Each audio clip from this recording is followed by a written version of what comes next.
Good morning, Thailand. My name is Alex, and I have some news updates for you from around the land of smiles for you today, this Wednesday, February 26th. We have a wild ride for you today, a lot of crazy stories. So before we begin, please remember to subscribe to the Thaiger to stay up to date on all things Thailand.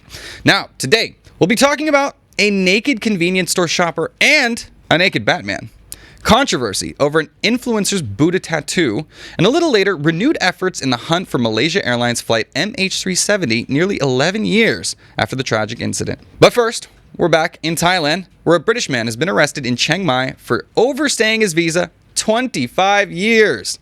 Good God, he was getting away with it. Chiang Mai immigration recently arrested a British man who overstayed his visa for an astonishing 25 years, exactly 9,135 days, making it one of Thailand's longest visa overstays on record. The man, who entered the country on January 9th, 2000 with a 30-day visa exemption, now faces deportation to the UK. Authorities are investigating how he avoided detection for so long and checking for any criminal background in his home country. Chiang Mai immigration emphasized its ongoing commitment to strict enforcement of immigration laws and public safety.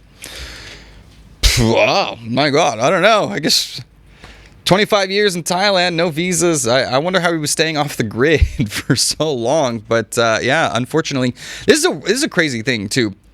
Like, what do you go back to? If you've been away for this long, what is left for you back home? I mean, obviously, there's processes, there's immigration, there's a whole reason that countries have borders. So, obviously, he didn't respect that. But I kind of feel for the guy, because obviously he definitely fell in love with the place and wanted to live his life here, and now will be forced to go back to sunny England. Yeah, unsure. What are your thoughts, guys, on this one? And what should be the punishment for these kinds of people? Obviously, I think deportation is fair, but yeah, still tragic for me as a Patong who wants to live here. Sad. On to the wacky stuff, everybody. We got our first nude story of the day.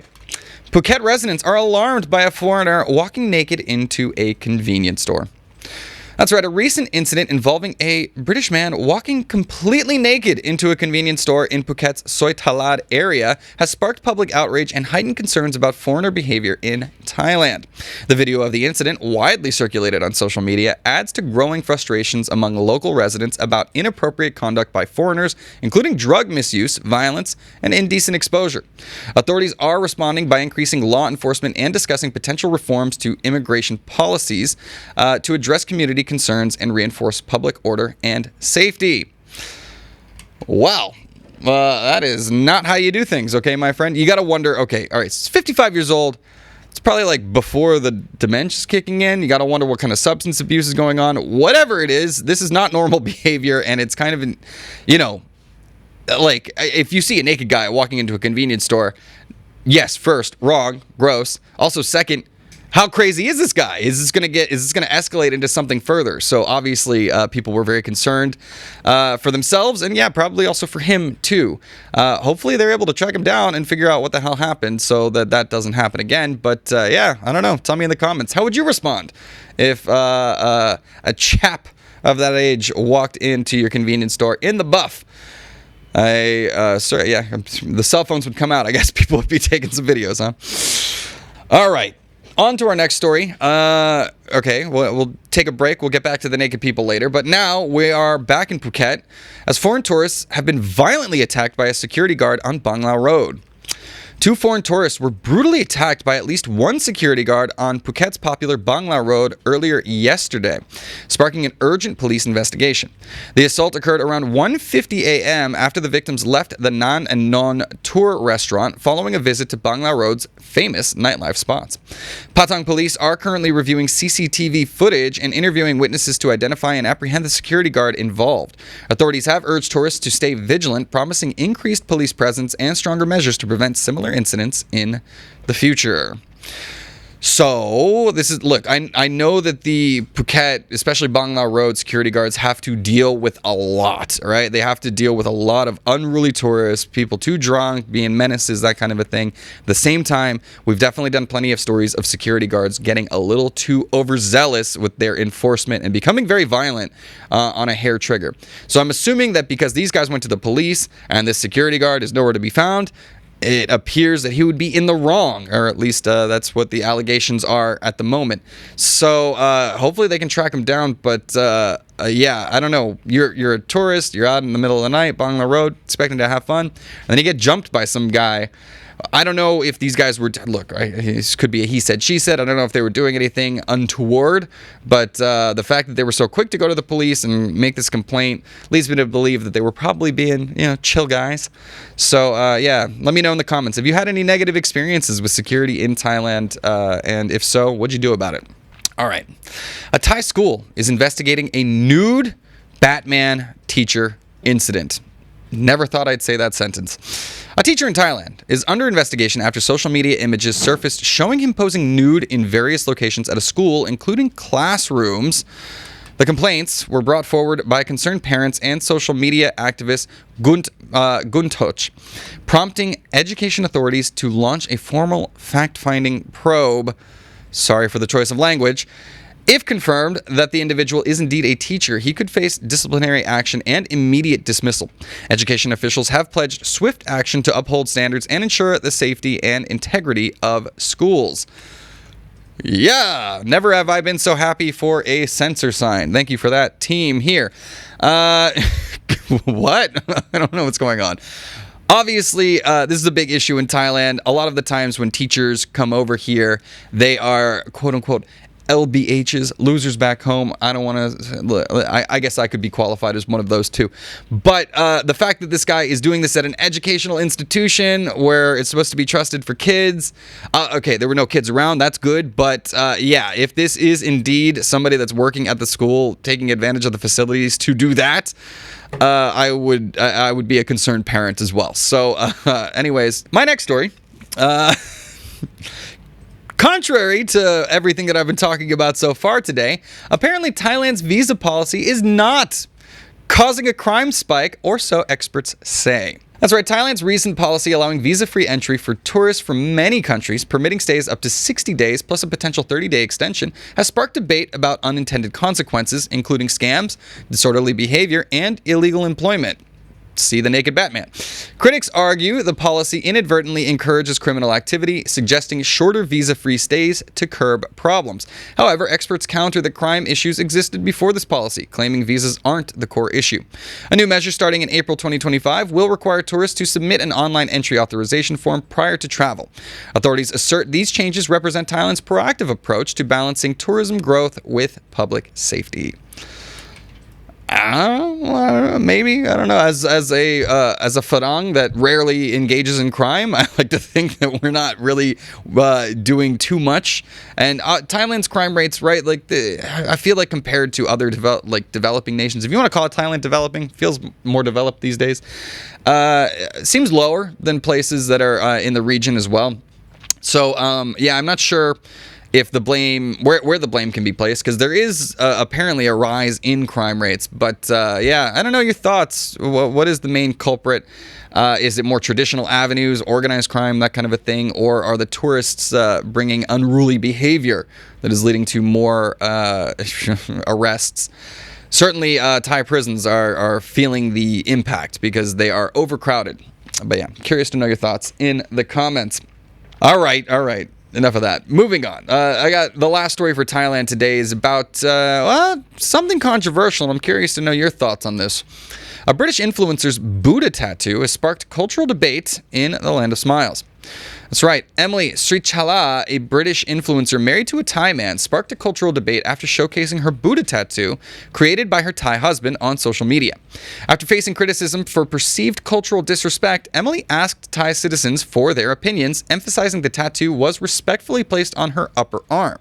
A Thai lawyer clarified that the tattoo is legally acceptable, yet the controversy underscores ongoing discussions about cultural sensitivity, religious symbolism, and respect in a globally connected society.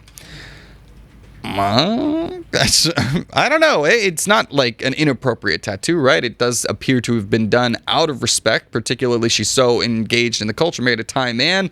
It was designed by her husband, a Thai man, ostensibly a Buddhist man who is a tattoo artist. So, yeah, I don't know if this merits the controversy around it. I've certainly seen way more inappropriate tattoos, but I also like that she's going out of her way to try and ask Thai people directly about their opinion of it. I mean, at this point, can you do anything about it? I guess you can get it removed. But I like that she's at least keeping her ears open to the criticism and trying to learn from the experience rather than just telling everybody to F off and let me enjoy my tattoo. Then again, she is a public person, so public opinion does matter in that case. For me, my part, I say more power to you, girl, as long as you're being respectful. All right, cool. So Aussie Stu says, I follow her. She is a great ambassador for Thailand. Speaks fluent Thai as well. Boom. There you go. More kind words to say. All right. Well, that'll do it for our Thailand section of the news, guys.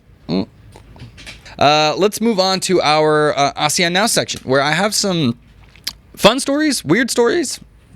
Typical Thaiger taste. First stop, we're off to Cambodia.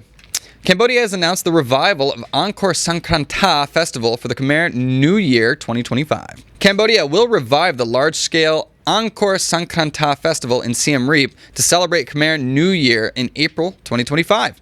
Prime Minister Hun Manet announced the event's return, emphasizing its role in showcasing Cambodia's rich cultural heritage through traditional games, performances, and exhibitions around iconic sites such as Angkor Wat. Local authorities have begun preparations to ensure visitor comfort, reasonable pricing, and cleanliness. The festival seeks to attract international tourists, promote Cambodia's vibrant traditions, and highlight Siem Reap as a premier cultural tourism destination. Looks fun? I don't know. Why not? Obviously, so if you ever had the thought to go to Cambodia, it seems like this would be a good time to go and check it out. Also, that is Songkran time, though, so, I mean, you got to choose wisely between Thailand and Cambodia. But either way, looks like you're going to have a fun time. So, Cambodians, how do you feel about the revival of this festival? Is it a good thing? It's going to be... Why did it go away in the first place? Probably should have researched that before I came on. But, yeah, let me know. All right, on to the next story. This one's a weird one. I'm not entirely sure what to make of it, but apparently illegal internet stations have been detected sending signals from Thailand into Laos. What for? Thai authorities uncovered illegal wireless internet stations in Nong Khai suspected of transmitting broadband signals across the border into Laos, raising serious security concerns. 3 illicit setups were strategically placed near the Lao border, including one on a hotel rooftop only 1.24 kilometers away. The National Broadcasting and Telecommunications Commission is tracing the broadband accounts to identify the individuals responsible. Those involved face charges for unauthorized possession of telecommunications equipment. Authorities expressed concerns about cross-border security and have urged the public to provide information as the investigation continues. Weird. I honestly don't know what to make of this one. Because it appears that, it was the Thai government that found this. So ostensibly it's not like an espionage thing between the nations. But what could have been the purpose of this? Laos does have internet controls on, what it feeds its citizens. So this could have been like some sort of like pirate radio thing going on, like where people were setting it up in Thailand in order to free up access for the people in Laos. But unclear. So hopefully the investigation can uncover at least what the motivation was behind this. But also at the same time, could it have been like a Robin Hood situation, like a good thing? I'm curious to know more details. I'll update you when I get them. All right. Zestfully Nomadic is questioning Damien over here. Wouldn't allow you in, Damien, because you would be a potential risk after 7 Changs and 2 spliffs. Hey, who wouldn't be? All right. But anyways, that sounds like a good time to me. Damien, I'll buy the first. Actually, it doesn't sound good. I don't like Chiang. I'm a Singa Leo guy, okay? I'll die on that hill. Anyways, funny stuff, Zest. All right, next story. This one hit really close to home, okay? So as somebody who produces news on social media platforms, this was pretty cool to see a government take some action over, I guess I'll just tell you. Malaysia requests TikTok to restore media accounts blocked by AI moderation. That's right. The Malaysian government is negotiating with TikTok to reinstate 18 media accounts mistakenly blocked by the platform's AI moderation system after they reported an alleged sexual assault incident in Selangor Mosque. Communications Minister Fahmi emphasized that media reporting on such incidents should not lead to bans and has requested TikTok to restore the accounts and clarify its moderation process. TikTok's automated system likely blocked these accounts due to strict policies against sharing sensitive child-related content, even in news reporting, sparking debate over AI moderation's limitations. Yeah, so this has happened to us plenty of times on TikTok where we're reporting a story, but because the content of the story is deemed inappropriate by TikTok's content standards, we get the content gets taken down. We haven't had our account banned, but we've been like shadow banned, where all of a sudden we're not getting any views on anything. Now, we've gotten a lot better at sort of understanding TikTok's algorithm to be able to dodge those stories, right? We don't really do some of those stories. We'll see if Batman makes the cut later. But this is an issue because TikTok has become a major platform of disseminating information. So how can you censor the news? Like, I think that's a really terrible thing, particularly if we leave it in the hands of, whoever controls TikTok. So, anyways, curious to see how this works for the Malaysian government in their appeal for these media organizations and how that will affect their moderation across borders. Cool story to me. All right. What do we got? Damien says, and I still got 3 years before I'm allowed back in. Okay, all right. Let the countdown begin. And Jameson Chia says, Singa for the win. Damien Jesser, Leo is the best. Thank you guys for jumping on the Boo Chiang bandwagon.